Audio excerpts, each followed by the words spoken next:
Deuteronomy 12. Worship in the place the Lord chooses.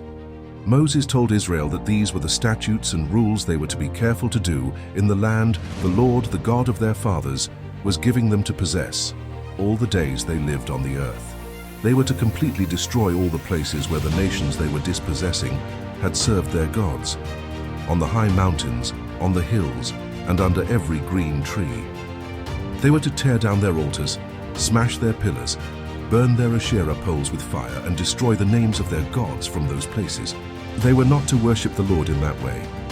Instead, they were to seek the place that the Lord their God would choose out of all their tribes to put his name and make his dwelling.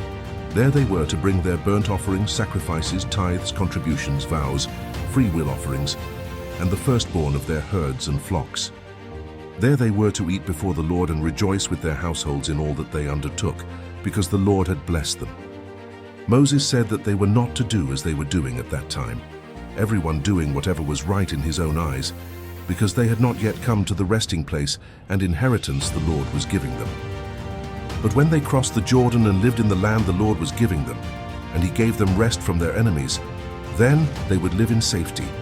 Then the Lord would choose a place for his name to dwell, and there they were to bring everything he commanded.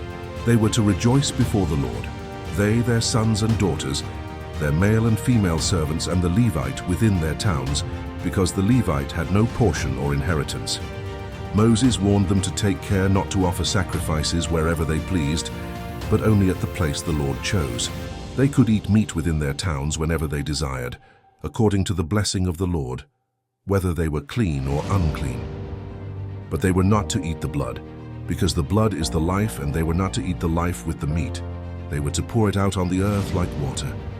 They were not to eat within their towns the tithe of their grain, wine, oil, or the firstborn of their herds and flocks, or any vow offerings or free will offerings. They were to eat those before the Lord in the place he chose, rejoicing in all the work of their hands. They were to be careful not to neglect the Levite, as long as they lived in the land. Moses told them to obey all these words, so that it would go well with them and their children after them, because they would be doing what was good and right in the sight of the Lord. He warned them not to inquire about how the nations served their gods and try to imitate them, because they did detestable things to their gods, even burning their sons and daughters in fire. They were to be careful to do all that the Lord commanded, not adding to it and not taking away from it.